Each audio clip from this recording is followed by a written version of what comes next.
The December wind howled through the mountain passes like a wounded animal, carrying with it sheets of snow that turned the Wyoming landscape into a white void.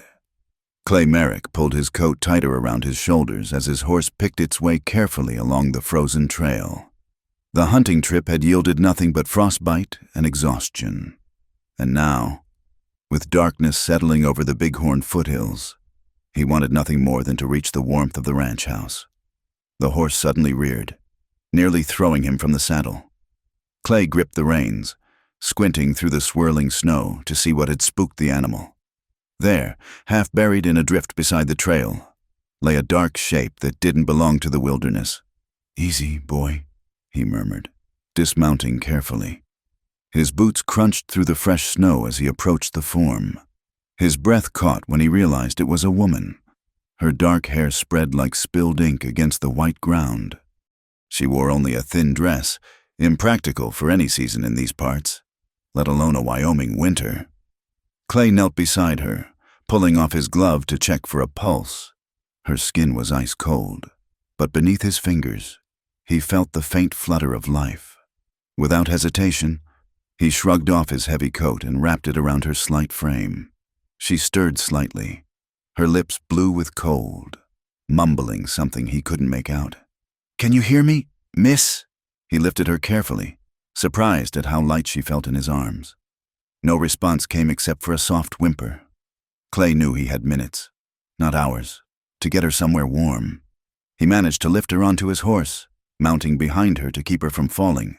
The ranch was still 3 miles away, and the storm was worsening. He urged the horse forward, one arm wrapped protectively around the unconscious woman, feeling her shallow breaths against his chest. The lights of the Merrick Ranch finally appeared through the snow like distant stars. Clay had never been so grateful to see the sprawling main house with its stone chimneys sending smoke into the night sky. He guided his horse directly to the front entrance, something his father would certainly disapprove of under normal circumstances. "Martha," he called out as he dismounted, gathering the woman in his arms again. "Martha, I need help." The heavy oak door swung open, revealing the round face of their housekeeper. Her eyes widened at the sight of Clay carrying a stranger. "Lord have mercy, what happened?" "Found her on the trail. She's near frozen to death. Get water boiling and bring every blanket you can find to my room." "Your room, sir, but your father." "Just do it. Martha, quick now." Clay carried the woman up the wide staircase, her head lolling against his shoulder. He could hear his father's voice from the study, engaged in what sounded like a heated discussion with the foreman, and was grateful for the distraction. Questions would come later. Right now, saving this woman's life was all that mattered. In his room, he laid her carefully on the bed. Martha bustled in moments later with an armload of blankets and a stern expression. "Mr. Clay, this ain't proper. Having a strange woman in your bedroom." "Propriety can wait," Clay said, already working to remove the woman's wet boots. "She'll die if we don't warm her up. Help me get these wet clothes off her." Martha's disapproval was evident, but she set to work with practiced efficiency. Together, they stripped away the sodden dress, and Clay couldn't help but notice the purple bruises marking the woman's wrists and arms. Old ones, yellowed at the edges, and newer ones, dark as storm clouds. "Poor child," Martha whispered, wrapping the woman in warm blankets. "What do you suppose happened to her?" Clay shook his head, his jaw tightening. "I don't know, but someone's hurt her. That much is clear." They worked in silence, warming stones by the fire and placing them around her body, spooning small amounts of warm broth between her lips when she seemed able to swallow. Hours passed before color began returning to her cheeks. It was near midnight when Horace Merrick finally made his appearance. Clay's father was a tall man, weathered by decades of building his cattle empire, with steel-gray eyes that could freeze a man in his tracks, those eyes now fixed on the scene before him with obvious displeasure. "What is the meaning of this?" His voice was low, but carried the weight of thunder. Clay stood, positioning himself between his father and the bed. "I found her on the trail, nearly dead from the cold. What would you have had me do? Leave her to freeze? You could have taken her to the bunkhouse, Let the men's cook tend to her. In her condition, she needed immediate care. Horace's gaze shifted to the woman in the bed, taking in her delicate features and the quality of her dress, even ruined as it was. She's no ranch hand's wife, I'll grant you that, but having her here, in our home, in your bed, do you have any idea what people will say? I don't particularly care what people say when a life hangs in the balance. Father and son stared at each other. A familiar battle of wills. It was Martha who broke the tension. Begging your pardon, Mr. Merrick, but the young lady's beginning to stir. Indeed, the woman's eyelids were fluttering. She opened them slowly, revealing eyes the color of prairie grass in spring. For a moment, she stared at the ceiling in confusion. Then her gaze found Clay's face. Fear flashed across her features, and she tried to sit up, only to fall back weakly. Easy, Clay said gently, moving to her side. You're safe. You're in the Merrick Ranch house. I found you in the snow. She looked from Clay to Horace to Martha, her expression wary as a deer sensing wolves. When she spoke, her voice was hoarse. How long? A few hours. Clay replied, What's your name? Miss. Is there someone we should notify? Family? Something shifted in her eyes, a shadow of panic quickly suppressed. Lila, she whispered. My name is Lila. And no, there's no one. Surely someone must be looking for you, Horace interjected, his tone skeptical. A young woman doesn't simply appear in a snowstorm wearing a dress fit for a wedding. Lila's hand moved unconsciously to her throat, and Clay noticed for the first time the faint marks there, as if someone had gripped her too tightly. Please, she said, her voice barely audible. I just need a few days to recover. I'll be on my way. I won't be any trouble. Nonsense, Clay said firmly. You're in no condition to travel anywhere. Clay, his father warned. She stays until she's well. Clay insisted, meeting his father's glare. It's the Christian thing to do. Horace's mouth tightened into a thin line. 3 days, he said finally. After that, she'll need to make other arrangements. And she's your responsibility. Boy, any trouble that comes from this lands squarely on your shoulders. With that, he strode from the room, leaving an uncomfortable silence in his wake. Martha busied herself checking Lila's temperature. Don't you worry none about Mr. Merrick, dear. His bark's worse than his bite. You just focus on getting your strength back. Lila's eyes found Clay's again. Why did you help me? She asked. You don't know anything about me. Clay considered the question. In truth, he wasn't entirely sure himself. Something about finding her there, vulnerable and alone, had stirred a protective instinct he didn't know he possessed. Does a man need a reason to help someone in need? She studied his face as if trying to solve a puzzle. In my experience, men always have reasons. The bitterness in her tone wasn't lost on him. Clay wanted to ask about the bruises, about why she'd been alone in a snowstorm, about the wedding dress. But Martha was already ushering him toward the door. Out with you now, Mr. Clay. The lady needs her rest, and it ain't proper for you to stay. At the threshold, he paused and looked back. Lila had closed her eyes again, but he could see the tension in her shoulders, the way her hands gripped the blankets. Whatever she was running from, it still had a hold on her. I'll check on you in the morning, he said softly. Rest now. You're safe here. As he closed the door behind him, Clay couldn't shake the feeling that his simple act of rescue had set something in motion, something that would change the carefully ordered world of the Merrick Ranch forever. Through his window, he could see riders approaching through the snow, and even from a distance, he could make out the rolled papers they carried. Wanted posters. Most likely, it wasn't unusual for bounty hunters to make rounds after a storm, checking if any fugitives had sought shelter at the ranches. Clay watched them come with a growing sense of unease, remembering the fear in Lila's green eyes and the way she'd said there was no one to notify. Whatever secrets she carried, they would surface soon enough. The question was whether he'd stand by his promise of safety when they did. The riders were at the gate now, their faces hidden by the darkness and snow. Tomorrow would bring questions and complications. But tonight, a mysterious woman named Lila slept in his bed, wrapped in the safety of his home, and Clay found himself willing to face whatever storm she'd brought with her. The wind continued its mournful song through the mountains, but inside the ranch house, for now at least, all was quiet. The morning sun cast long shadows across the snow as Clay helped Lila into the wagon. She moved stiffly, still weak from her ordeal, but her green eyes were alert, taking in everything around her. Martha had found her a proper dress, simple brown wool that had belonged to Clay's late mother, and pinned her dark hair into a respectable bun.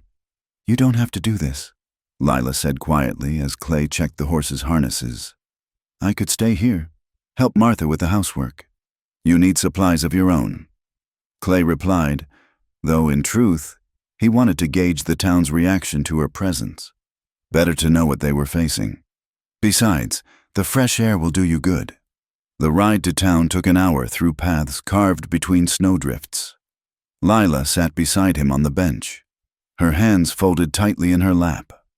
Clay noticed how she startled at every sound, a crow's call, the crack of ice on tree branches. "How long were you walking in that storm?" he asked gently. She was quiet for so long he thought she wouldn't answer. "I don't really remember. It all blurs together after a while. The cold, the wind. I just kept moving because stopping meant—" She trailed off, shaking her head. The town of Cedar Ridge appeared before them, its main street busy with Saturday morning commerce. Clay guided the wagon past the general store, the saloon, and the sheriff's office. He was reaching to help Lila down when she suddenly went rigid beside him. "No," she breathed, her face draining of color. Clay followed her gaze to a post outside the sheriff's office. Fresh papers had been nailed there, wanted posters, their ink still dark and crisp. Even from a distance, he could see the sketch clearly. A woman's face, delicate features framed by dark hair. The resemblance to Lila was unmistakable. "Get me out of here," she whispered urgently. "Please, Clay, turn the wagon around." But it was too late. Sheriff Watson had already spotted them, raising his hand in greeting as he walked over. Clay felt Lila shrink beside him, pulling the bonnet Martha had given her lower over her face. "Morning, Clay," the sheriff said amiably. "Heard you had some excitement out your way. Found a woman in the storm?" "Just helping a traveler in need." Clay replied evenly. "She's staying on as help for Martha?" Watson's eyes shifted to Lila, trying to get a better look at her face. "That's mighty charitable. Don't believe we've been introduced. Miss—" "She's feeling poorly," Clay interjected. "We just came to town for supplies and medicine, if you'll excuse us." "Sheriff." He flicked the reins before Watson could respond, guiding the horses away from the sheriff's office. His mind was racing, but he kept his expression neutral until they reached a quiet spot behind the livery stable. "That poster," he said quietly. "It's you." Lila's shoulders sagged in defeat. "I wanted to tell you. I tried to find the words, but how do you explain something like that? You've been so kind, and I've brought nothing but danger to your door." "Tell me now," Clay said. "The truth. Lila. All of it." She looked at him then, really looked at him, as if memorizing his face before it turned against her. "My name is Lila Monroe. The poster. It says I'm wanted for assault and fleeing custody. Doesn't it?" Clay nodded slowly. 3 weeks ago, I was supposed to marry Roland Breckenridge. Have you heard the name? The territorial congressman? Clay couldn't hide his surprise. Breckenridge was powerful, with connections throughout Wyoming and beyond. "He's 58 years old," Lila continued, her voice flat. "I'm 22. My guardian, my late father's business partner, arranged the match, said it would secure my future, provide stability. What he meant was that Breckenridge paid him handsomely for the arrangement." She paused, pulling her shawl tighter. "I met Roland twice before our wedding day. The first time, he was charming, gracious. The second time, When we were alone, he showed me exactly what kind of man he was. These bruises you've seen, those were his engagement gifts. Clay's hands tightened on the reins until his knuckles went white. I tried to break the engagement, Lila continued. But my guardian wouldn't hear of it, said I was being hysterical, that all young brides had nerves. So I went along with it until the morning of the wedding. Roland came to my room before the ceremony. He was drunk, aggressive. When he grabbed me, something in me just snapped. I hit him with a heavy candlestick. He went down, blood everywhere.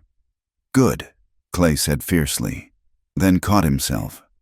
I know what you mean, Lila said with a sad smile. But it gets worse. I ran, still in my wedding dress. One of Roland's men, a deputy, tried to stop me at the gate.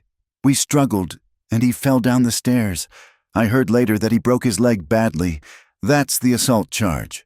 Attacking a lawman in the course of duty. But surely if you explained. Explain to whom? Roland owns half the judges in the territory. His word against mine, and I'm just a hysterical woman who attacked him and his deputy. The bitterness was back in her voice. So I ran. I sold my jewelry for coach fare, but the storm hit and the coach broke down. I tried to walk to the next town and, well, you know the rest. Clay stared at the wanted poster visible in the distance. The reward was substantial, $500, more than most men saw in a year. You must think me terrible, Lila said softly. A woman who attacks her intended, who runs from the law. I think, Clay said slowly, that Roland Breckenridge is the one who should be in jail. He turned to face her fully. But this complicates things. That sheriff isn't stupid. He'll put it together eventually. And when he does, I'll leave tonight, Lila said quickly. I never meant to drag you into this. You've already done more than— You're not going anywhere. Clay interrupted. Not in your condition, and not with bounty hunters crawling all over the territory. He thought for a moment. We'll go back to the ranch. I need time to think. Clay, your father will never— Let me handle my father. He guided the wagon back onto the main path, mind already working through possibilities. For now, we stick to our story. You're a traveler who needed help. Your name is— What did you tell Martha? Just Lila. Then that's all anyone needs to know. Lila. No last name. No questions about your past. He paused. Can you trust me? She looked at him with those green eyes that seemed to see right through him. I don't have much choice, do I? You always have a choice, Clay said firmly. I'm asking if you'll let me help you.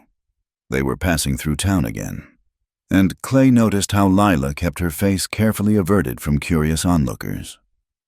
Word traveled fast in Cedar Ridge. By nightfall, everyone would know about the mysterious woman staying at the Merrick Ranch. As they left town behind, a figure on horseback caught Clay's eye, a stranger in a long duster coat, studying the wanted posters with intense interest.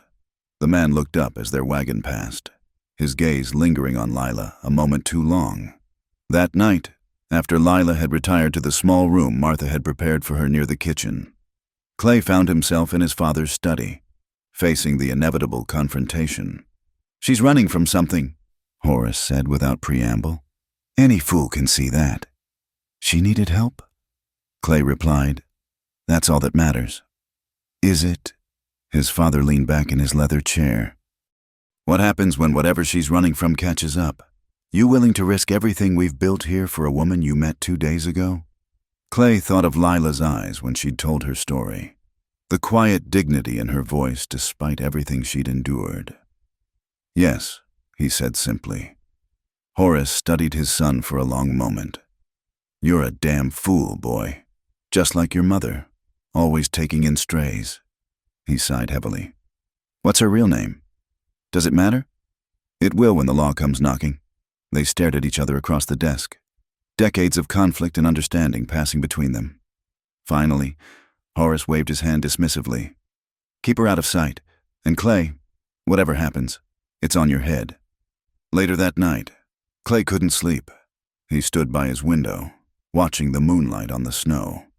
when a soft knock came at his door. He opened it to find Lila standing in the hallway, wrapped in a blanket, her face pale in the lamplight. "I couldn't sleep either," she said softly. "I keep thinking I hear horses, keep waiting for them to find me." "They won't," Clay said. "Not while you're under my protection." She smiled sadly. "You can't fight the whole world for me." "Clay." "Watch me," he said, meaning it. They stood there in the doorway, neither moving, and Clay became acutely aware of how small she looked. How young, despite everything she'd been through. Without thinking, he reached out and touched her cheek gently, feeling her lean into his palm. "I should go," she whispered, but made no move to leave.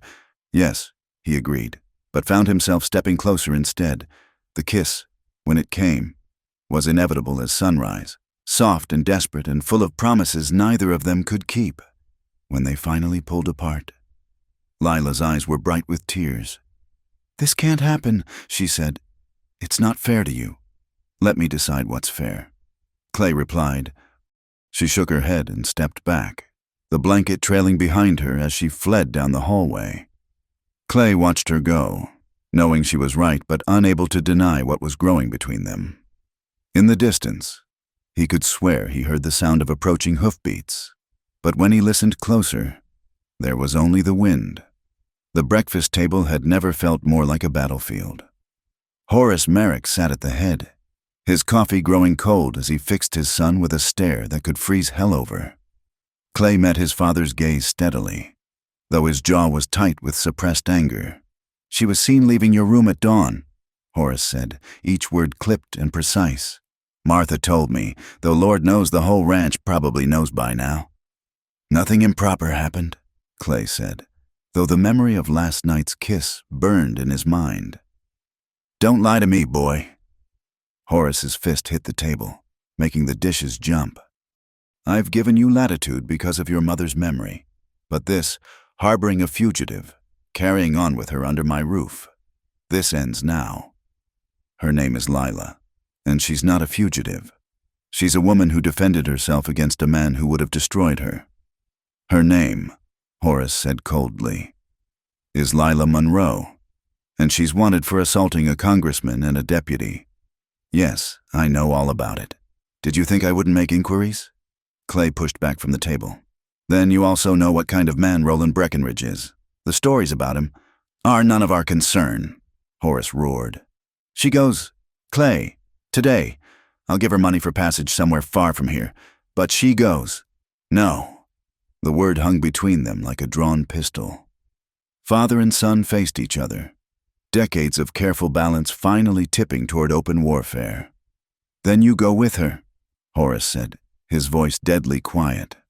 "Make your choice, son. Your family and your heritage, or a woman you've known less than a week." Clay stood slowly. "If that's what it takes." Something flickered in Horace's eyes. Surprise, perhaps, or even respect. Before he could respond, the sound of horses approaching fast made both men turn toward the window. 3 riders were coming up the main path, and Clay recognized the lead man's duster coat from town. "Get the woman," Horace said, suddenly all business. "Take her out the back, to the old homestead cabin by the tree line. Go now." Clay didn't question the unexpected help. He ran to the kitchen where Lila was helping Martha with the morning bread. One look at his face, and she knew. "They're here," she said, already untying her apron. "Come on." He grabbed her hand, pulling her toward the back door. "Martha, if anyone asks—" "I ain't seen nothing," the older woman said firmly. "You better hurry now." They slipped out through the mudroom, Clay pausing only to grab his rifle and a heavy coat for Lila. The old homestead cabin was a quarter-mile away, abandoned since his grandfather's time, but still solid. They ran through the snow, Lila struggling in her long skirts, the sound of raised voices carrying from the main house. The cabin was cold and dusty, furniture covered in sheets like ghosts. Clay immediately set about starting a fire in the old stone hearth, while Lila stood by the window, watching the main house through the trees. "Your father," she said quietly. "He warned us?" Why? Because whatever else he is, he's not a man who likes being told what to do in his own home. Clay replied, and maybe because he remembers what it was like to be young once. The fire caught, sending warmth into the small space. Clay joined her at the window, standing close enough to feel her trembling. "I've ruined everything for you," she said. "Your home, your family. You've ruined nothing." He turned her to face him. "Lila, I need you to understand something. I'm not doing this out of some misguided sense of duty. I'm doing it because—" The words caught in his throat as he looked at her. This woman who'd upended his entire world in a matter of days. She waited, green eyes patient and sad. "Because I can't imagine letting them take you," he finished. "Not to him, not to anyone." "Clay," she whispered, and then she was in his arms, and he was kissing her with all the desperation of a man who knew their time was running out. She responded with equal fervor, her hands tangling in his hair, pulling him closer as if she could disappear into him and escape everything hunting her. When they broke apart, breathing hard, Lila's eyes were bright with unshed tears. "We can't keep running forever. Then we don't run. We find a way to fight back." Clay paced the small cabin, thinking, "Breckenridge has power, but he's not untouchable. There must be others who've suffered at his hands. Other women. You don't understand," Lila interrupted. "He's careful. He chooses women without protection, without powerful families, orphans, wards, servants. And if they speak up—" She shuddered. "There was a maid at his house in Cheyenne. She tried to report him. They found her in the river 2 weeks later, ruled it suicide." Clay felt sick. All the more reason to stop him. "With what proof? My word against his?" A knock at the door made them both freeze. Clay raised his rifle, pushing Lila behind him. "It's me," came Horace's voice. "Open up." Clay lowered the gun and unbarred the door. His father entered, looking older than Clay had ever seen him. "They're gone for now," Horace said. "Told them I'd seen no woman matching the description, but they'll be back, and next time they'll have legal authority to search the property." He looked at Lila. "Miss Monroe, I assume?" She nodded, chin raised despite her fear. "My son seems prepared to throw away his life for you. The question is whether you're worth it." "Father," Clay started, but Horace held up a hand. "No, I want to hear from her. You're asking my boy to give up everything. Tell me why I should allow it." Lila stepped forward, meeting Horace's stern gaze. "You shouldn't. Clay deserves better than a woman with a price on her head. I've told him to let me go, but he's as stubborn as—" She paused, a ghost of a smile crossing her face. "As his father, apparently," Horace snorted. "Pretty words. But what happens when Breckenridge's men catch up? You willing to watch my son die for you?" "I'd die myself first," Lila said simply. They stared at each other for a long moment. Then Horace sighed, suddenly looking exhausted. "There's a place in Montana, a ranch family who owes me favors. They'd take you in, no questions asked. Both of you, if need be." "We're not running," Clay said firmly. "Then you're a fool." Horace turned to go, then paused at the door. "That bounty hunter, name of Jethro Kane, he's good at what he does, and he doesn't much care about the right or wrong of it. He'll be back with more men." He looked at his son. "You've got maybe 2 days to decide. After that, I can't protect you." After he left, Clay and Lila sat in silence by the fire. Finally, she spoke. "In Cheyenne, before I ran, I wrote a letter, detailed everything Roland had done to me, every threat, every incident. I sent it to my cousin in Boston, told her to open it if anything happened to me." Clay looked at her sharply. "Could we get that letter?" "It would take weeks, and even then, who would believe it? Roland would say I was hysterical, making up stories to escape justice. Not if we had other testimonies. You said there was a maid who died. There must have been others who survived, who stayed quiet out of fear." Clay's mind was racing. "What if we could find them, get them to speak up together? You're talking about taking on one of the most powerful men in the territory. I'm talking about justice." He took her hands in his. Lila, we could run to Montana, spend our lives looking over our shoulders, or we could stand and fight, make it so you never have to run again. She searched his face. Why does this matter so much to you? You barely know me. Clay thought of how to explain the fire that had lit in his chest from the moment he'd found her in the snow. The certainty that had only grown stronger with each passing day. My mother used to say that sometimes God puts people in our path for a reason. Maybe I was meant to find you that night. Maybe we're meant to fight this together. And if we lose, then at least we tried. Lila was quiet for a long time, staring into the flames. When she finally spoke, her voice was steady with resolve. My guardian, Samuel Morrison, keeps records of all his business dealings at his office in Laramie. There might be documents there about the arrangement with Roland. Maybe even correspondence that shows Roland's true nature, but getting them... Leave that to me, Clay said. I have friends in Laramie. Clay, this is dangerous. You're asking me to put you at risk, to let you make yourself a target. He silenced her with a gentle finger to her lips. I'm asking you to trust me, to let me help you the way I couldn't help. He stopped, old pain flickering across his face. What? My sister, he said quietly. She was 16 when she fell in love with a traveling merchant. My father forbade the match, said the man wasn't suitable. She ran away with him anyway. We found her 3 months later in Denver. He'd abandoned her, left her sick and penniless. She died before we could get her home. Lila touched his face gently. I'm not your sister. Clay. No, he agreed. But I couldn't save her. Maybe I can save you. Or maybe, she said softly, we can save each other. As the sun set over the mountains, they made their plans. Clay would ride to Laramie at first light, while Lila would stay hidden in the cabin. It was risky, but it was better than running. Better than letting Roland Breckenridge destroy another life. That night, as snow began to fall again, they held each other by the dying fire, neither speaking of the possibility that Clay might not return from Laramie, or that Kane might find Lila while he was gone. They had 2 days. Horace had said, 2 days to find proof that could bring down a powerful man. It wasn't much time, but as Clay felt Lila's heartbeat against his chest, steady and strong despite everything she'd endured, he thought it might be enough.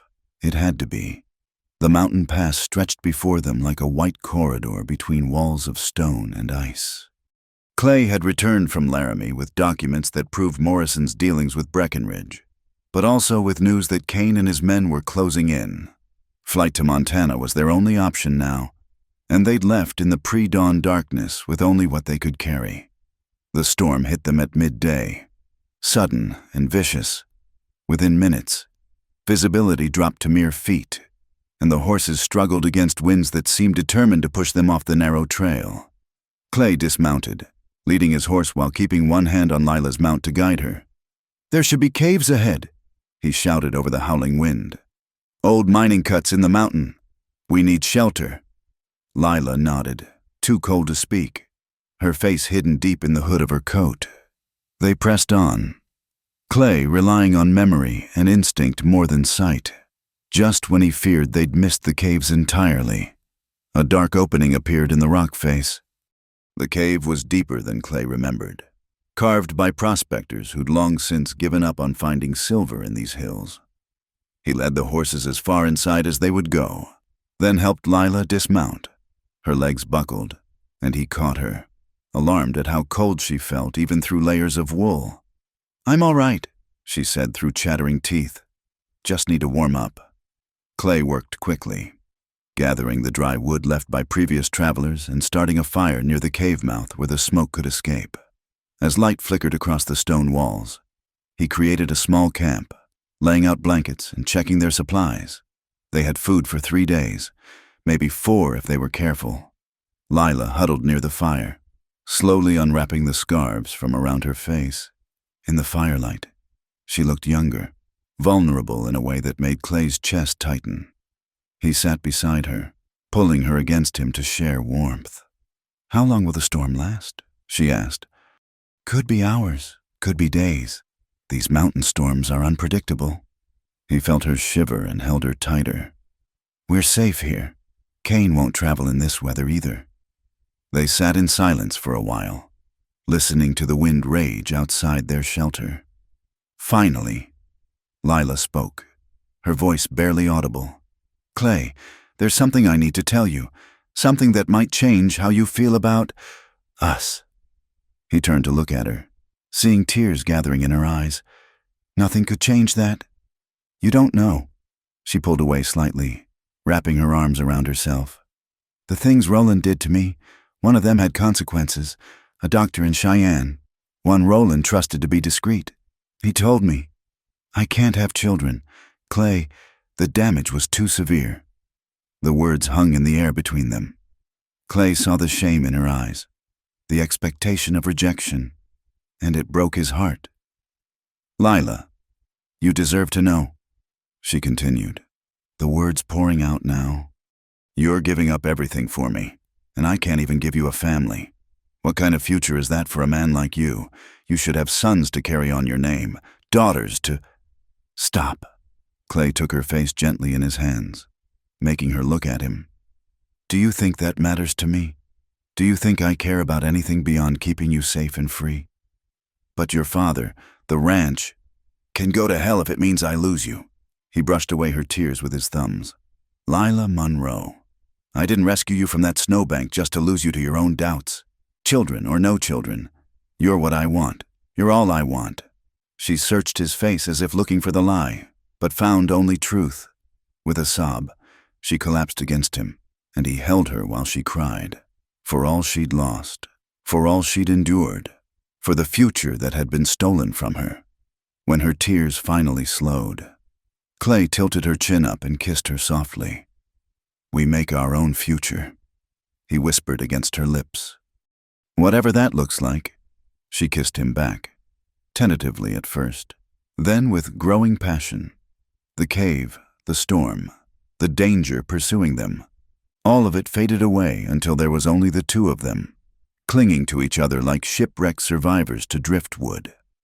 Clay spread their blankets near the fire, creating a nest against the cold stone. They came together with desperate tenderness, every touch a promise, every kiss a vow. In the flickering firelight, with a storm raging beyond their shelter, they made love with the intensity of those who knew tomorrow was never guaranteed. Afterward, they lay entwined, Lila's head on Clay's chest, listening to his heartbeat. Tell me about Montana, she said softly. Tell me about the life we'll have there. Clay stroked her hair, spinning dreams from wishes. We'll have a small ranch at first, nothing fancy. Build it up slowly, raise horses maybe, you're good with them. We'll be Mr. and Mrs. Clayton, simple ranchers who nobody looks at twice. Mrs. Clayton, she repeated, a smile in her voice. I like that, and we'll have Sunday dinners, and I'll learn to make your mother's biscuit recipe that Martha's always talking about. And in the evenings, we'll sit on the porch and watch the sunset over the mountains. And no one will ever hurt you again. They talked until the fire burned low, painting pictures of a future that seemed both impossible and inevitable. Finally, exhausted, they slept, the storm's fury a lullaby of strange comfort. Clay woke to silence and pale light filtering into the cave. The storm had passed, leaving the world transformed under fresh snow. He carefully extracted himself from Lila's embrace and went to check outside. The horses were restless but unharmed. And the trail, while difficult, looked passable. He was turning to wake Lila when he heard it, horses approaching from below, their progress slow but steady through the new snow. Clay grabbed his rifle and moved to the cave mouth, peering carefully around the edge. 3 riders, perhaps a quarter-mile down the trail. Even at that distance, he recognized Kane's distinctive coat. Somehow, the bounty hunter had tracked them through the storm. Clay retreated quickly, kneeling beside Lila and touching her shoulder. She woke instantly, alert in the way of someone who'd learned to fear sleep's vulnerability. They're here, he whispered. 3 of them, coming up the trail. Fear flashed across her face, but she was already moving, gathering their things with quiet efficiency. How long? 10 minutes, maybe less. Clay's mind raced. The trail ahead was treacherous, barely wide enough for horses in good weather. With fresh snow hiding the edges, one wrong step would send them plummeting into the canyon below. We could hide deeper in the cave, Lila suggested. Wait for them to pass. Clay shook his head. Kane's too good a tracker. He'll see we sheltered here. He checked his rifle, counting ammunition. There's another way. Further up, the trail splits. One path leads to a dead end at an old mine shaft. If we can get there first, set up an ambush. Clay, no.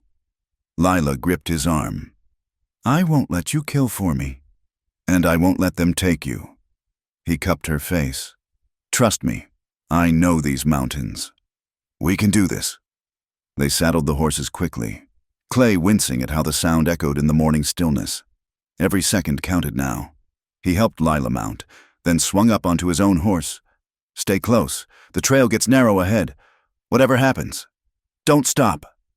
They emerged from the cave into brilliant sunlight that made the fresh snow blindingly white.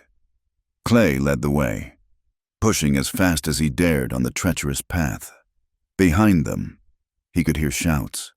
They'd been spotted. The trail climbed steeply, winding between sheer rock faces. Clay's horse slipped once, sending rocks cascading into the void, and his heart stopped until the animal found its footing, behind him. Lila rode with grim determination, her face set against the fear he knew she must be feeling. The split appeared ahead, and Clay guided them onto the upper path. It was even narrower here, with a rock overhang that would provide cover. He dismounted quickly, helping Lila down and sending both horses further up the trail. Get behind those rocks, he instructed, checking his rifle one more time. No matter what happens, stay down. Clay, please, Lila, let me protect you. She kissed him quickly, fiercely. Come back to me, always. Clay positioned himself where the overhang gave him a clear view of the trail below. His hands were steady as he sighted down the rifle, though his heart hammered in his chest. He'd hunted all his life, but never men, never like this. Kane appeared first, riding cautiously, his own weapon at the ready. The other two followed close behind. Clay recognized one as the deputy from town. So much for the law's neutrality.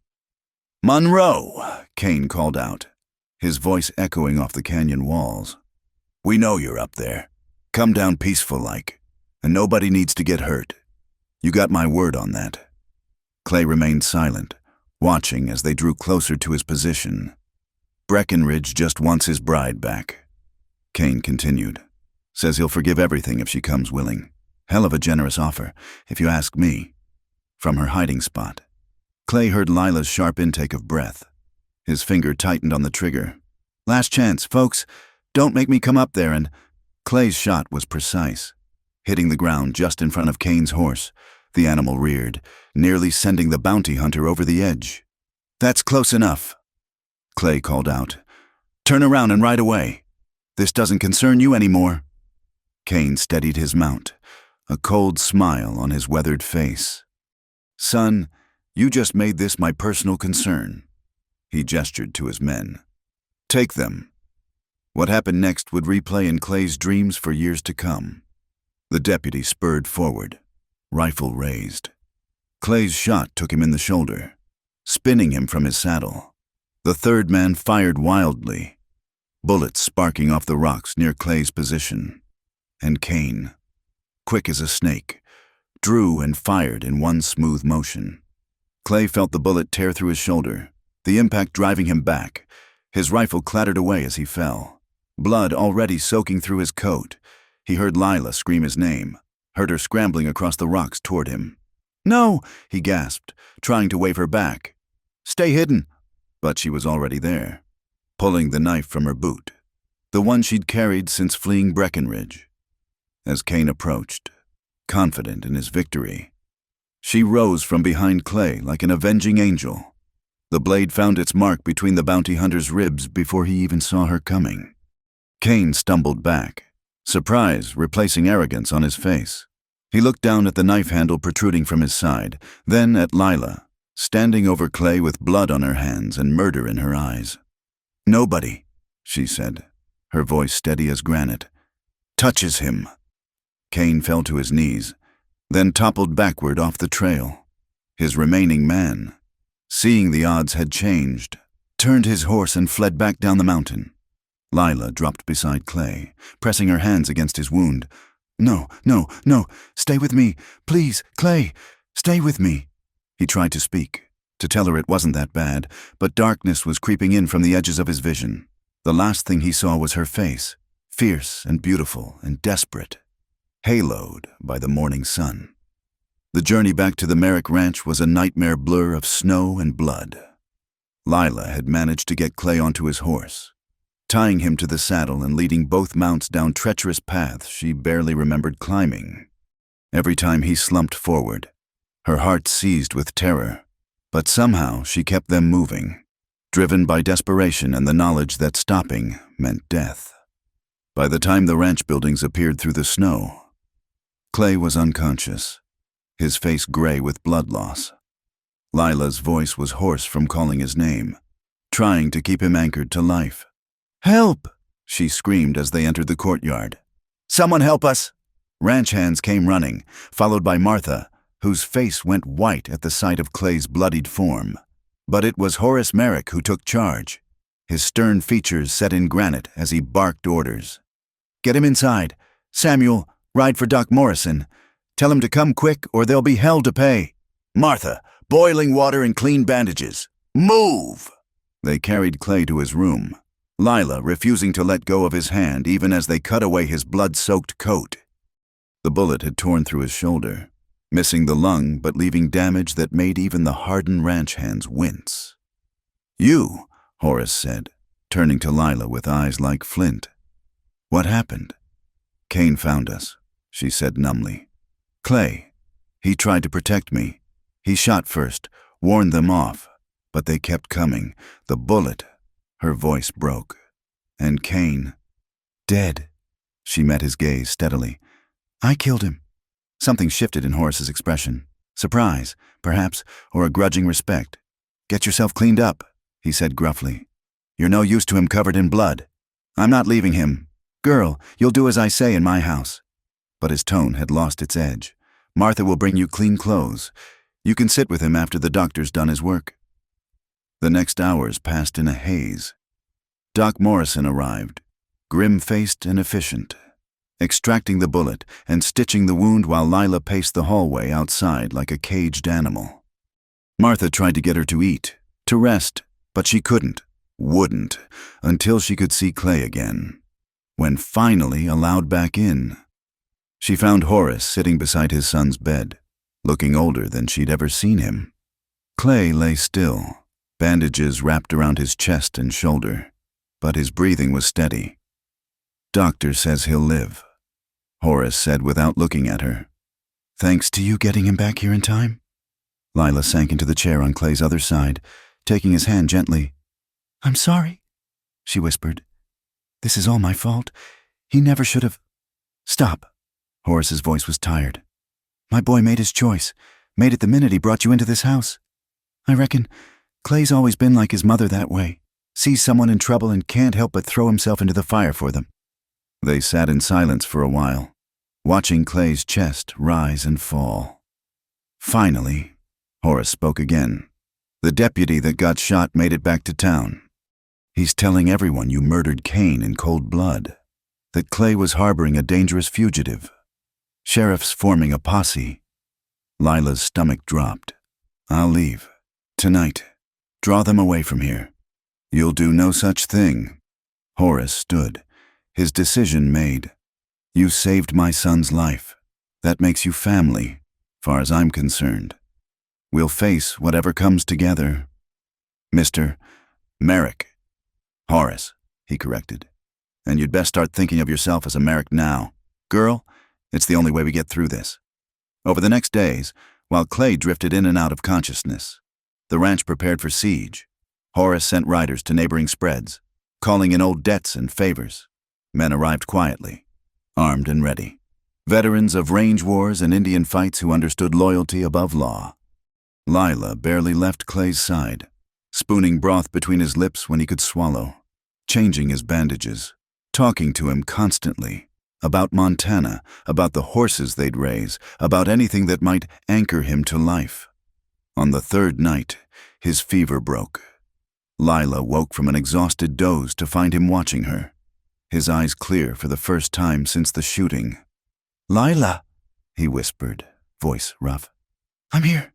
She gripped his hand, tears streaming down her face. "I'm right here.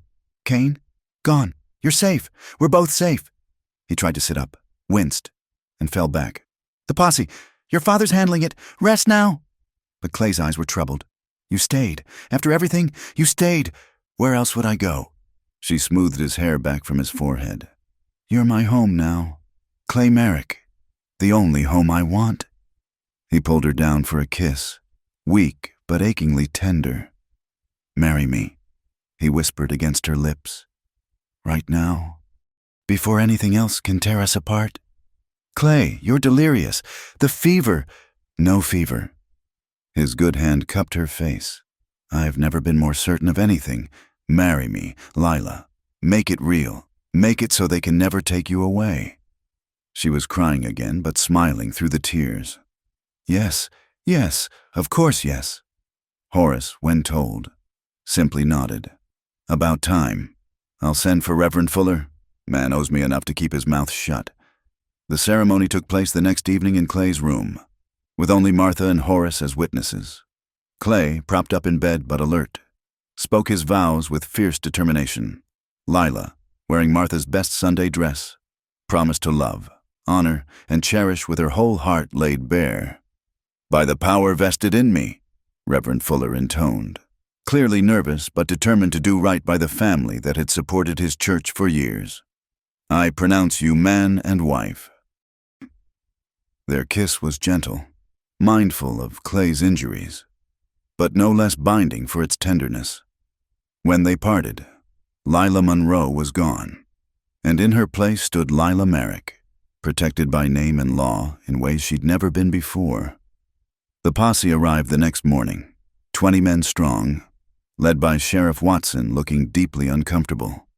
Horace met them at the gate, backed by his own contingent of armed cowboys. "Morning, Tom," Horace said pleasantly. "What brings you out this way? You know why I'm here." "Horace, I need to speak to the woman and your son about the death of Jethro Kane." "My daughter-in-law, you mean?" Horace's voice was mild, but steel lurked beneath. "Mrs. Clayton Merrick? Yes, she's here. Tending her husband who was shot by that bounty hunter you're so concerned about. Shot while defending his wife from armed kidnappers, as I understand it." Watson shifted uncomfortably. "Now, Horace, the law should concern itself with men like Roland Breckenridge, who brutalize women and send killers after them when they flee." Horace stepped forward. "My son and his wife were attacked on the trail. They defended themselves. That's the whole of it. The deputy says different. The deputy who rode with a bounty hunter to kidnap a woman. That deputy." Horace's contempt was cutting. "Tom, you've known me 30 years. You knew my father. This ranch has been part of this community since before Wyoming was a territory. Are you really going to take the word of hired guns over mine?" The two forces faced each other, tension thick as morning fog. Then, from the back of the posse, old Samuel McKinnon spoke up. "Seems to me a man's got a right to defend his wife. That's been the law out here long as I can remember." Others murmured agreement. These were men who understood the harsh realities of frontier justice, who'd all bent the law when survival demanded it. Watson looked around at his dwindling support and sighed. "I'll need to speak to them, take their statements, and Breckenridge won't let this go. Horace, he's got influence. Let me worry about Breckenridge." Horace said, "You just do what's right, Tom." The statements were taken with Clay propped up in bed, Lila beside him. Their hands linked. They told the truth, mostly. Of the chase, the ambush, the shooting. If Lila's knife found its target a bit more deliberately than she described. If Clay's warning shots were perhaps more calculated, well, who was to say different? Watson left with his posse. The matter officially closed as far as local law was concerned. But as Horace had warned, Breckenridge wouldn't let it rest there. "He'll come himself," Lila said that evening, staring out at the darkening sky. "With lawyers and federal marshals and whatever else money can buy. He won't stop. Then we'll be ready." Clay said from the bed. He was healing well, able to sit up now, color returning to his face. "Father's already sent word to the territorial governor. Turns out Breckenridge isn't the only one with connections." Lila turned to him, love and fear warring in her expression. "I've brought such trouble to your door. Your father's risking everything, and counting it well spent," Horace said from the doorway. He entered carrying a leather portfolio. "These came from your guardian Morrison's office. Amazing what a man will give up when properly motivated." Inside were letters in Breckenridge's own hand, detailing his requirements for a bride, his plans for her once wed, and most damningly, his casual references to other women who'd disappointed him and met unfortunate ends. "This changes everything." Clay breathed. "It's a start," Horace agreed. "Combined with testimonies from former servants we've tracked down, and support from other ranchers who've had enough of Breckenridge's bullying. Yes, I think we can win this fight." Lila sank onto the bed beside Clay, overwhelmed. "Why?" she asked Horace. "Why go to all this trouble for me?"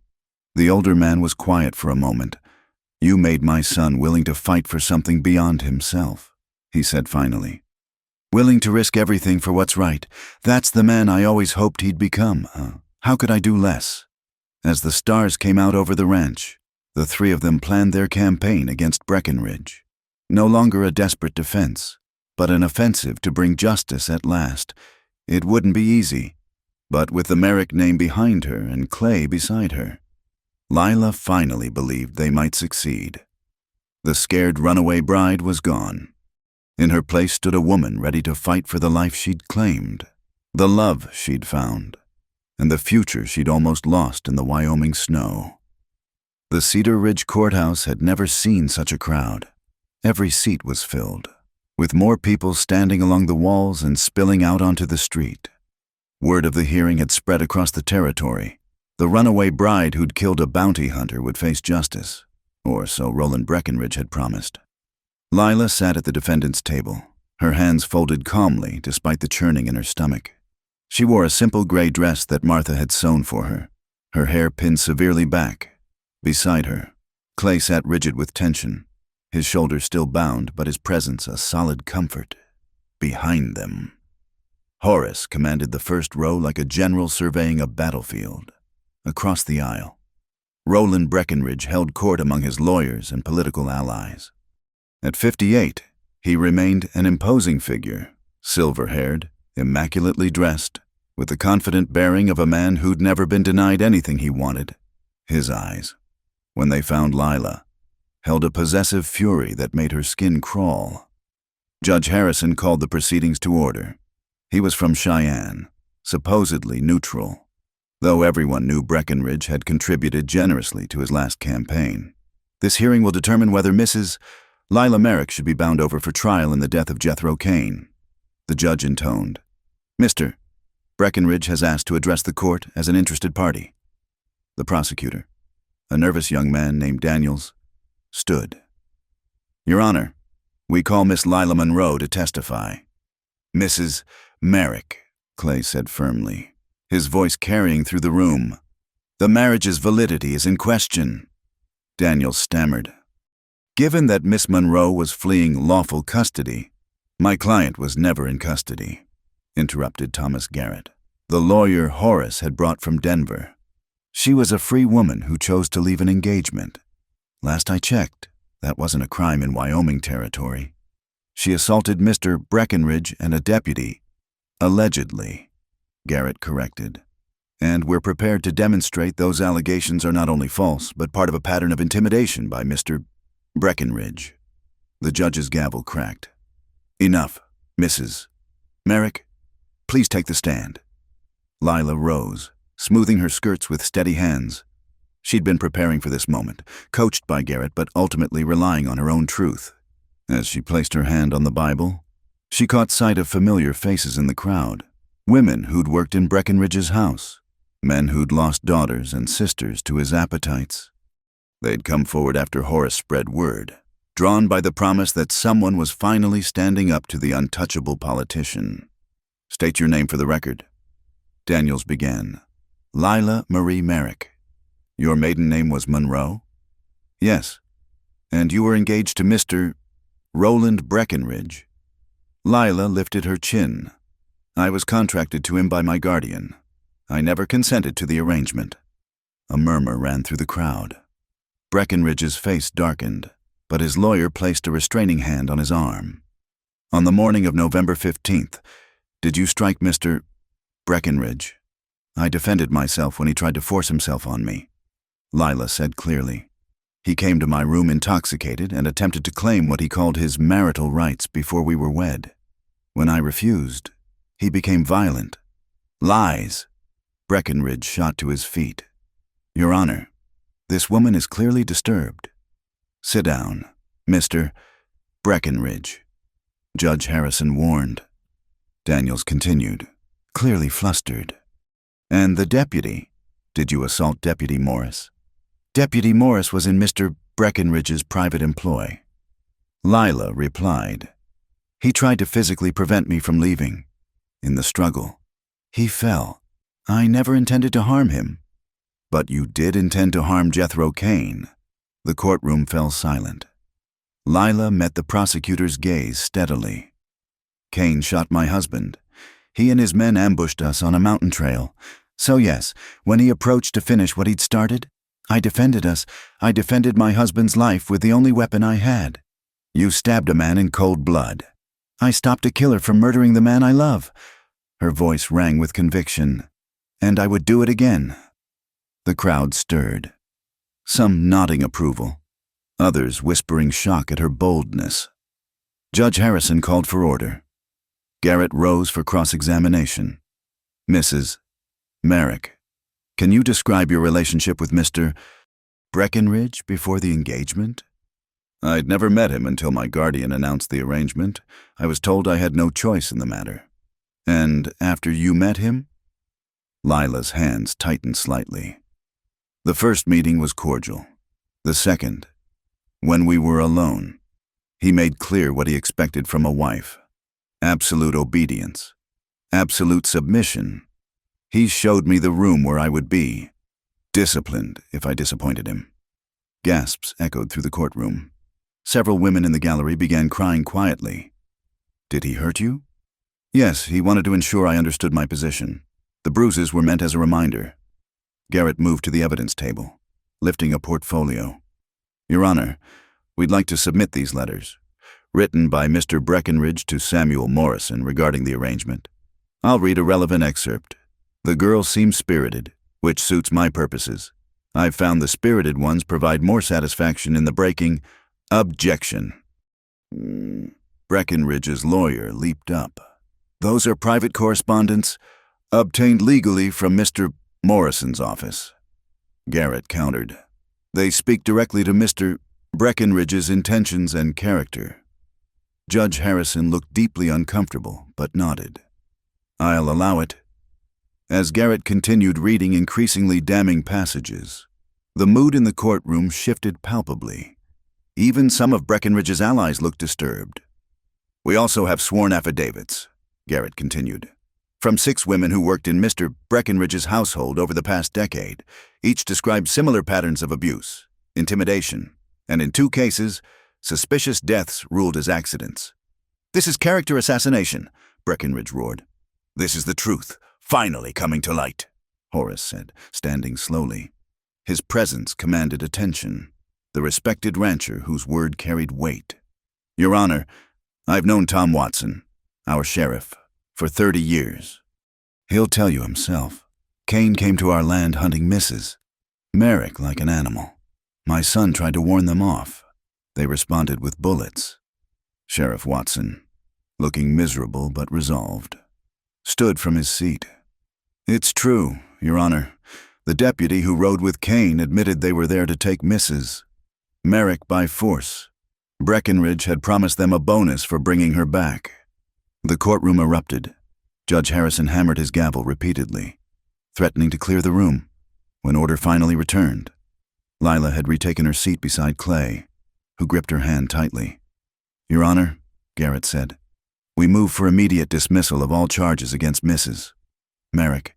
She acted in clear self-defense against unlawful assault. Furthermore, we request the court consider charges against Mr. Breckenridge for conspiracy to commit kidnapping." Breckenridge shot to his feet. "You dare! I am a territorial congressman. I've served this community for 20 years. "Served yourself, more like," someone called from the gallery. More voices joined in. Years of suppressed anger finally finding voice. Women who'd lost positions for refusing his advances. Men who'd been threatened for protecting their daughters. All the small cruelties and large abuses that money and power had kept hidden. Order. Judge Harrison looked as if he wanted to be anywhere else. "Mr. Breckenridge, please control yourself." But Breckenridge had passed beyond control. His carefully maintained facade cracked, revealing the cruel man beneath. "That woman is mine," he snarled, pointing at Lila. "I paid for her, contracted for her. She belongs to me, and I'll see her hang before I let some upstart rancher's boy." The words died as Clay rose, his movement slow but purposeful, even wounded. He cut an imposing figure, and his eyes held a dangerous light. "My wife belongs to no one," he said, each word precise as a bullet. "And if you speak of her that way again, we'll settle this outside the law." Is that a threat? It's a promise. Father and son stood side by side. A united front that spoke of old-fashioned justice, the kind that preceded lawyers and courtrooms. For a moment, violence hung in the air like smoke. Then Martha's voice cut through the tension. "Sarah Morrison, is that you? Stand up, child. Tell them what you told me." A young woman in the gallery rose tremblingly. I worked in Mr. Breckenridge's house 2 years past. When I said no, he had me thrown out without references, said I'd stolen from him. But I wasn't the only one. We all knew to stay together, never be alone with him." Another woman stood. "My sister Ellen went to work for him 5 years ago. They said she drowned in the river, but she could swim better than any of us. She'd written me about him, about what he wanted from her." One by one, they stood, a testament of survival, of stories whispered in kitchens and servants' quarters, finally spoken aloud in the light of day. By the time they finished, even Judge Harrison couldn't pretend ignorance. "Mr. Breckenridge," he said heavily, "while these accusations are not directly relevant to the current charges, they raise serious questions. Given the circumstances of Mr. Kane's death and the apparent unlawful nature of his pursuit of Mrs. Merrick, I have no choice but to dismiss all charges against her." The crowd erupted in cheers. Breckenridge stood frozen, his political career crumbling around him as surely as if the courthouse had collapsed. His allies were already distancing themselves, calculating the cost of association. "As for additional charges," the judge continued, "I recommend the federal marshal's office investigate Mr. Breckenridge's activities. Court is adjourned." In the chaos that followed, Lila found herself embraced by stranger after stranger, women who thanked her for her courage, men who shook Clay's hand and clapped Horace on the back. Through it all, she kept hold of Clay's hand, anchoring herself to the reality that they'd won. They'd actually won. Outside the courthouse, as the crowd began to disperse, Breckenridge made one last attempt. He approached them on the street, his coterie of lawyers trailing uncertainly behind. "This isn't over," he hissed. "I have resources you can't imagine. I'll destroy your ranch, your reputation, everything you—" His words cut off as Horace stepped forward, and for the first time, Lila saw where Clay had inherited his dangerous edge. "Roland," Horace said quietly, "you're done here. The federal marshals will be at your door tomorrow. Your accounts are already being examined. That territorial judgeship you bought, they're reviewing it. You can leave Wyoming tonight under your own power, or you can leave in chains. Choose." Breckenridge looked from face to face. finding no sympathy, no weakness to exploit. His empire, built on fear and silence, had crumbled in a single morning. Without another word, he turned and walked away, a broken man chasing the ghost of power. As they watched him go, Clay pulled Lila close with his good arm. "It's over," he murmured into her hair. "You're free." She turned in his embrace, reaching up to touch his face. "We're free," she corrected. "All of us." The sun was high overhead as they made their way back to the ranch, no longer fugitives but citizens, no longer running but finally, truly home. The news arrived on a crisp March morning, 3 months after the trial. Clay was working with a young stallion in the corral when Sheriff Watson rode up, his face grave beneath his wide-brimmed hat. Lila, watching from the porch where she'd been mending, felt her heart skip as she recognized the official papers in his hand. "Clay, Mrs. Merrick." Watson tipped his hat. "I've got news from Cheyenne." Clay left the horse to one of the hands and joined Lila on the porch, his arm sliding protectively around her waist. "What is it, Tom?" Watson cleared his throat. "Roland Breckenridge was arrested 2 weeks ago by federal marshals. They found evidence of embezzlement, bribery, and other crimes. He's being held pending trial." He paused, looking uncomfortable. "But there's more. During the arrest, Breckenridge resisted. There was a struggle and, well, he suffered a fatal heart attack."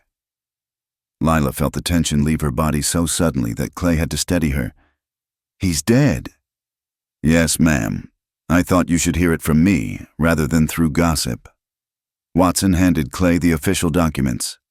"There's also this. Seems Breckenridge had no legal heirs. His estate is in dispute, but the federal judge wants to interview you. Mrs. Merrick. Something about compensation for damages." After Watson left, Lila and Clay stood in silence on the porch, the weight that had pressed on her chest for months, the constant fear that Breckenridge would return, finally lifted.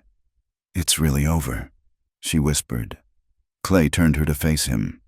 "How do you feel?" "I don't know. Relieved? Sad that anyone could waste their life on such cruelty? Mostly just free." She looked up at him. "Is that wrong?" "Nothing about you could ever be wrong," Clay said firmly. That evening, they gathered around the dinner table, a nightly tradition Horace had insisted upon since Lila joined the family. Martha had prepared a special meal, and even Horace seemed lighter somehow. "To justice," Horace raised his glass. "Late, perhaps, but finally served." "To family," Clay countered, his eyes on Lila. They drank, and Lila felt the warmth spread through her chest. Family. The word still felt foreign but precious, like a gift she was learning to unwrap. 2 days later, they made the journey to Cheyenne. Clay insisted on accompanying her despite Lila's protests about his shoulder, which still pained him in cold weather. The federal courthouse was an imposing building of stone and dignity, everything the Cedar Ridge courthouse wasn't. Judge Franklin Mills was a stern man with kind eyes who listened carefully as Lila recounted her story once more. This time, with Breckenridge dead and his corruption exposed. The telling felt different, less like defending herself and more like laying a ghost to rest. "Mrs. Merrick," the judge said when she finished, "the federal investigation has uncovered systematic abuse spanning 2 decades. You're not the first woman to suffer at Breckenridge's hands, but you're the first who survived to see justice done. The court recognizes the harm you've endured and wishes to make what restitution it can." He explained that Breckenridge's ill-gotten wealth would be distributed among his victims, Lila's share, as the catalyst who'd brought his crimes to light would be substantial. "I don't want his money," Lila said immediately. "Then what do you want?" Judge Mills asked gently. Lila thought of the women who'd stood in the courtroom, who'd risked everything to speak truth. "A refuge," she said suddenly. "A place where women like me, women with nowhere to go, no one to turn to, can find safety and start over." The judge smiled. "I think that can be arranged." On the ride home, Clay was quiet, processing what they'd learned. "Finally," he spoke, "you could have been wealthy.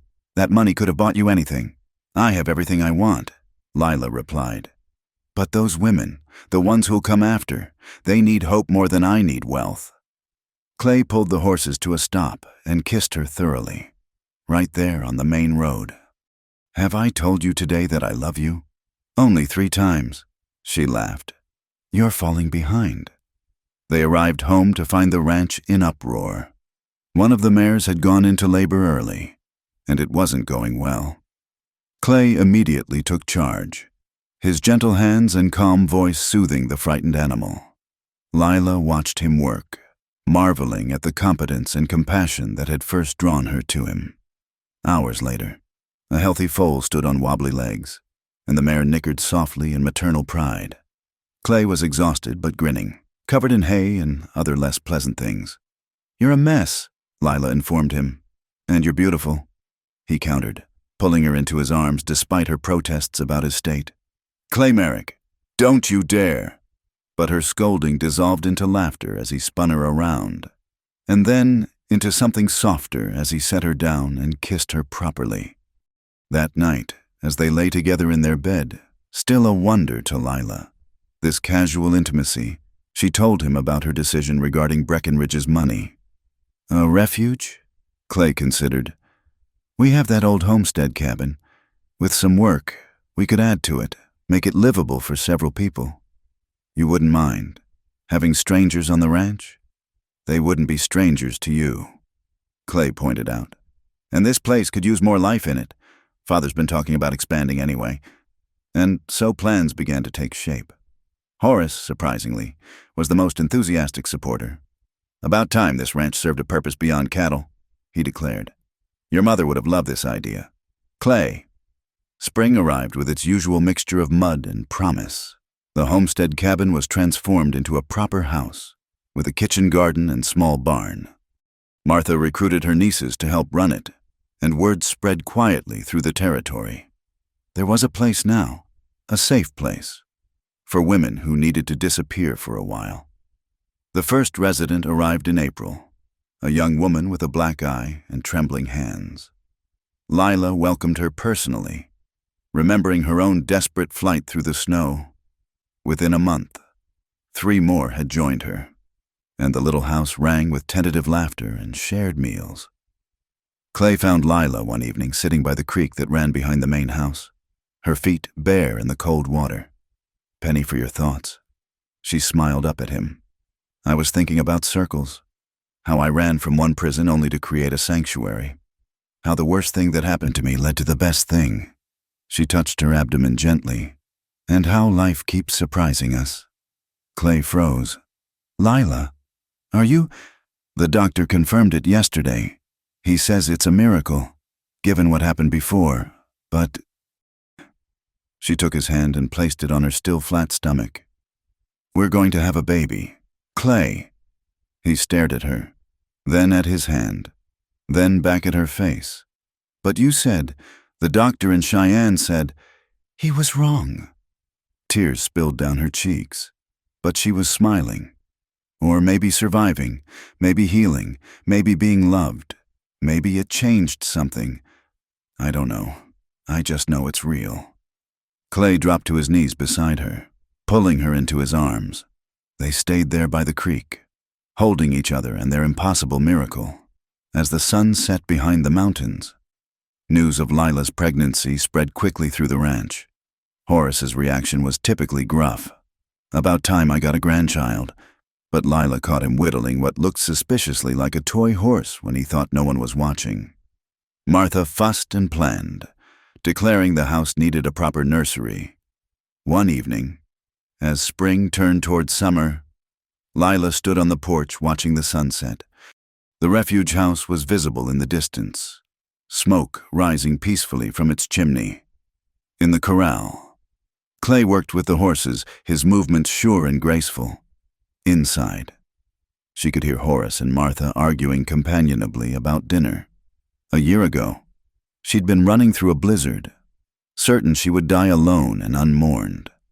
Now she had a home, a family, a purpose, and a future growing beneath her heart. The transformation seemed impossible, like something from the fairy tales she'd read as a child. Admiring the view? Clay asked, joining her on the porch. He was dusty from the day's work, but his eyes were bright with contentment. Admiring my life, she corrected, leaning into his embrace. Any regrets? Lila thought of all that had brought her here, the pain, the fear, the desperate flight through winter storms. Every moment had led to this. Standing on this porch with this man, carrying their child, surrounded by the life they'd built together. No, she said firmly. No regrets. Just gratitude. As stars began to appear in the Wyoming sky, Lila Monroe Merrick stood with her husband and watched their world settle into evening peace. Tomorrow would bring new challenges. It always did. The women at the refuge would need guidance. The ranch would demand attention, and her pregnancy would progress with its own mysteries and concerns. But tonight, she was simply a woman who'd found her home, claimed her freedom, and discovered that sometimes the most beautiful futures grow from the harshest winters. The past would always be part of her story, but it no longer defined her. She was no longer running. She was finally, truly, completely home. 5 years had passed since that desperate flight through the winter storm. The Merrick Ranch had grown, spreading across the valley like a promise kept. Where once there had been only the main house and outbuildings, now a small community thrived. The refuge, officially named Haven House, had expanded to 3 buildings, and the sound of children's laughter often carried across the fields. Clay Merrick stood at the fence line, watching a group of women from Haven House learning to ride. Lila was among them, demonstrating the proper way to approach a horse, her movements confident and sure.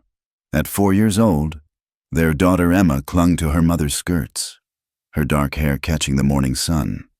"She's got your way with them," Horace said, joining his son. The years had softened the elder Merrick, though he remained formidable. Becoming a grandfather had revealed a tenderness he'd kept buried since his wife's death. "She's got her mother's everything," Clay replied, unable to hide his pride as Emma mimicked Lila's gestures, her small hands gentle on the horse's nose. "That's not a bad thing," Horace observed. "Woman saved this ranch, in her way, saved all of us." It was true. The refuge had brought unexpected prosperity. Women who found sanctuary at Haven House often stayed, bringing skills the ranch had lacked. They'd started a dairy operation, expanded the garden into a profitable venture, and even opened a small school for the growing number of children. "Riders coming," one of the hands called out. Clay shaded his eyes, recognizing the lead rider. "That's Sarah Morrison." He smiled. The woman who'd first spoken out against Breckenridge in the courthouse had become one of Haven House's most dedicated supporters, often escorting women who needed sanctuary. But as the group drew closer, Clay's smile faded. Sarah's companion was clearly from back east, a young woman in traveling clothes, her posture speaking of education and breeding despite her obvious exhaustion. Lila had noticed too, already walking over with Emma in her arms. "Sarah, welcome back. Who's this?" "This is Charlotte Pemberton," Sarah said carefully. "From Boston. She has a story you need to hear." They gathered in the main house parlor. Emma sent to play with Martha in the kitchen. Charlotte Pemberton sat rigidly, her hands clasped so tightly her knuckles were white. "I received your letter," she said to Lila. "Years ago, the one you sent before you fled." Lila drew in a sharp breath. "You're my cousin, Charlotte." "But why?" "I couldn't help then. I was 17, dependent on my parents. But I kept the letter. I've kept it all this time, hoping someday I could make amends." Charlotte's composure cracked. "I'm so sorry. Lila, I should have come sooner. Should have done something." "You're here now," Lila said gently. "But surely you didn't travel all this way just to apologize." Charlotte shook her head. "I'm engaged, was engaged, to a man very much like Roland Breckenridge. When I realized what he was, I remembered your letter. I thought, I hoped, I heard you help women like us." "Like us," Lila repeated softly. "Yes, we do." As As Charlotte told her story, another tale of power misused, of cruel men who viewed wives as property, Clay felt the familiar anger rise. Some things, it seemed, didn't change with geography or social class. "You're safe here," Lila assured her cousin, "for as long as you need." That evening, after Charlotte had been settled at Haven House, the family gathered for dinner. Emma chattered about the horses, mixing English with the Spanish she'd picked up from the vaqueros. The conversation flowed around the table. Ranch business. Haven House needs plans for the autumn cattle drive. "We got another letter from that newspaper in Denver," Horace mentioned. "They want to write about Haven House again." "No," Lila said firmly. "The women need privacy, not publicity. Might help others find us." Clay pointed out, "Those who need us find us." Lila replied, "Word travels in whispers. Woman to woman, that's safer than newspapers." After dinner, Clay found Lila on the porch, their habitual evening spot. Emma had been put to bed, and the ranch was settling into nighttime quiet. Strange, having Charlotte here, Lila mused. Like the past circling back. "Does it bother you?" She considered. "No, it feels complete, somehow, like closing a book I've been reading for years." She turned to him. "Clay, I need to tell you something." He waited, recognizing her serious tone. "I've been thinking about the future, about what happens to Haven House when we're gone. I want to establish it properly, legal papers, a trust, something that ensures it continues. Of course, we'll talk to the lawyers next time we're in town. And Clay," she took his hand, "I'm pregnant again." Joy burst across his face. "Truly, truly, Martha suspected before I did." She laughed. "She says it's another girl, claims she can tell by how I'm carrying." Clay pulled her close. "Another daughter. Emma will be thrilled." "Or terrified of sharing our attention," Lila said wryly. "But either way, she'll adjust. We all do." As summer gave way to autumn, the ranch prepared for the complex dance of harvest and cattle drives. The women of Haven House worked alongside the ranch hands, no longer guests, but integral parts of the operation. Charlotte Pemberton surprised everyone by revealing a talent for bookkeeping, taking over the ranch accounts with an efficiency that made Horace grunt approval. One afternoon, Lila stood in the doorway of Haven House, watching a new arrival, barely more than a girl, being welcomed by the other residents. The girl's story was depressingly familiar, but her reception was warm and understanding. This was what they built, not just a refuge, but a community of survivors who understood that healing was possible. "Mrs. Merrick," the girl approached tentatively. I wanted to thank you. There's no need." "Yes, there is." The girl lifted her chin with fragile dignity. "They told me about you, about what you survived. It helps, knowing someone understands, knowing someone made it through to the other side." Lila took the girl's hands. "You'll make it through too, I promise." Walking back to the main house, Lila paused at the small cemetery where Clay's mother and sister rested. She'd never met either woman, but she felt their presence in the ranch's bones, in the values that shaped the Merrick men. "I hope we've done right by you," she said softly to the weathered headstones. "I hope we've honored what you started here." The wind whispered through the grass, and for a moment, Lila could almost imagine an answer. Approval, perhaps, or benediction. That night, as an early snow began to fall, the Merrick family gathered around the fireplace. Emma dozed in her grandfather's lap while he told stories of the ranch's early days.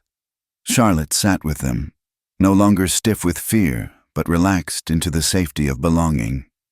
Clay worked on plans for a new barn, while Lila knitted tiny garments for the baby to come. "Tell the story about Mama in the snow," Emma demanded sleepily. Horace chuckled. "Again? You've heard it a dozen times."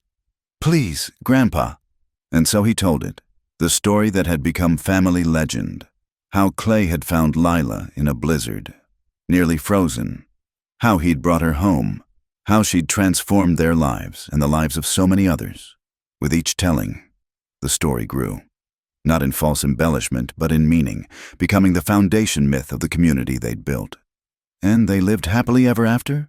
Emma prompted, knowing the ending. "They lived," Horace corrected gently, "with purpose and love and the occasional sorrow, which is the best happily ever after anyone can hope for." Clay met Lila's eyes across the room, and in that glance was everything: memory and promise, past and future, the love that had grown from desperate circumstances into something unshakable. Later, as they prepared for bed, Clay watched Lila brush her hair, still struck by the miracle of her presence in his life. "Do you remember," he said, "that first night? You asked why I helped you, and I said a man shouldn't need a reason to help someone in need." "I remember," she said, turning to face him. "I didn't believe you then. I thought everyone had ulterior motives. And now I know that sometimes grace comes disguised as a snowstorm. Sometimes rescue looks like disaster. And sometimes—" She moved into his arms. "The very worst thing that happens to you becomes the door to everything good." Outside, snow continued to fall, blanketing the ranch in pristine white. But inside the houses scattered across the property, warmth and light prevailed. Women who'd arrived broken found wholeness. Children who might never have been born played in safety. And at the heart of it all, two people who'd saved each other continued to build a life worthy of the salvation they'd found. In the morning, Emma would wake and demand to play in the snow. New challenges would arrive with the supply wagons from town. The daily work of running a ranch and a refuge would continue. But tonight, in the quiet of their room, Clay and Lila Merrick held each other and knew that every struggle had been worth this peace. "Never bury the past," Clay murmured, remembering the words he'd speak to Emma in years to come. "Learn from it, grow from it, but never let it bury you." "We didn't," Lila agreed. "We planted it instead, and look what grew." Through the frosted window, the lights of Haven House glowed like stars brought to earth, beacons for those still lost in their own storms. And in the main house, surrounded by love and purpose, the woman who'd once run through killing cold slept peacefully in the arms of the man who'd found her. Their story far from over, but its happiest chapters being written daily in acts of courage, compassion, and hope. The past had shaped them, but it no longer defined them. They had become what they'd chosen to become: healers, protectors, and living proof that love could indeed conquer the deepest wounds. In the end, that was legacy enough for anyone. Thank you for listening to this tale from the Wild West. If you enjoyed this story of love, redemption, and courage, we'd love to hear where you're listening from, whether it's by a cozy fireplace or during your daily commute. Please subscribe to Wild West Campfire for more stories that bring the American frontier to life, and share your thoughts in the comments below. Your stories and connections make our campfire circle complete.